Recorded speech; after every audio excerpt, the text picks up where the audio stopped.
SP Smart Hybrid Schooling System announces registration open for scholarship test on Sunday, 5th of February from nursery to class 12 at Exchange Road, Jammu and Tavi Vihar, Sidra campus. वित्त मंत्री निर्मला सीतारमण ने मोदी सरकार का नवा budget पेश किया। इसमें उन्होंने कई बड़ी योजनाओं का ऐलान किया। वहीं कई तरह के पुराने शुल्कों को हटाने का भी ऐलान किया गया। इस बजट में महिलाओं, युवाओं और वरिष्ठ नागरिकों के लिए कई ऐलान किए गए। केंद्रीय वित्त मंत्री निर्मला सीतारमण ने टैक्स स्लैब में बड़े बदलाव का ऐलान कर दिया है। वित्त मंत्री ने राहत देते हुए ऐलान किया कि अब 7 लाख रुपए तक की सालाना कमाई तक कोई टैक्स नहीं देना होगा। बता दें, पहले ये सीमा 5 लाख रुपए की थी। दूसरा, केंद्रीय वित्त मंत्री निर्मला सीतारमण ने कहा कि 3 करोड़ रुपए के टर्नओवर वाले माइक्रो उद्योग को कर में छूट दी जाएगी। तीसरा, केंद्रीय वित्त मंत्री निर्मला सीतारमण ने कहा कि वरिष्ठ नागरिक खाता स्कीम की सीमा 4.5 लाख से 9 लाख की जाएगी। चौथा, मोबाइल और टीवी के दाम सस्ते होंगे। पांचवा, युवाओं के लिए बड़े ऐलान। केंद्रीय वित्त मंत्री निर्मला सीतारमण ने कहा कि प्रधानमंत्री कौशल विकास योजना 4.0 की शुरुआत की जाएगी। निर्मला सीतारमण ने कहा कि युवाओं को अंतरराष्ट्रीय अवसरों के लिए कुशल बनाने के लिए विभिन्न राज्यों में 30 स्किल इंडिया इंटरनेशनल सेंटर स्थापित किए जाएंगे।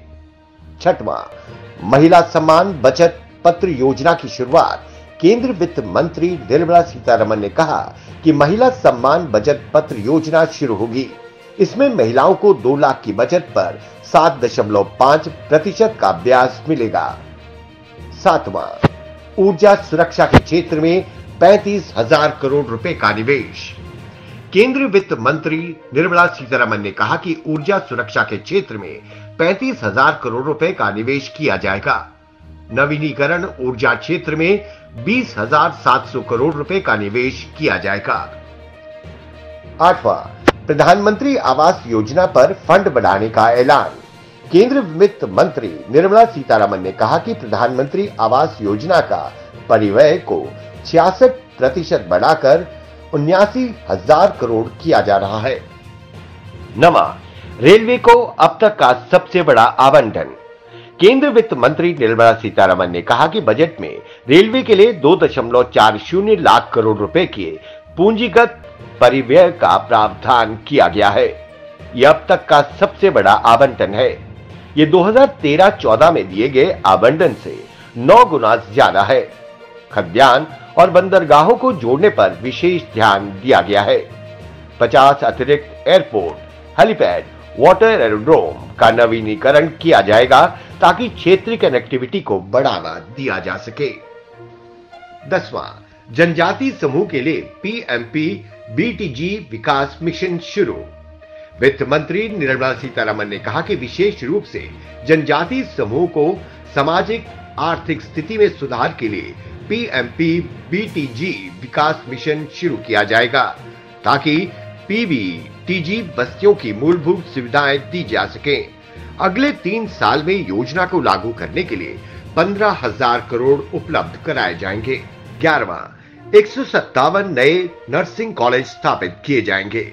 केंद्रीय वित्त मंत्री निर्मला सीतारमण ने कहा कि 2014 से स्थापित मौजूदा 157 मेडिकल कॉलेजों के साथ सहस्थान में 157 नए कॉलेज स्थापित किए जाएंगे। 12वां, आदिवासी छात्रों के लिए बड़ा ऐलान। केंद्रीय वित्त मंत्री निर्मला सीतारमण ने कहा कि अगले 3 वर्षों में सरकार आदिवासी छात्रों को समर्थन देने वाले 740 एकलव्य मॉडल स्कूलों के लिए 38,800 शिक्षकों और सहायक कर्मचारियों को नियुक्त करेगी। Bureau report, the earth news, Jammu.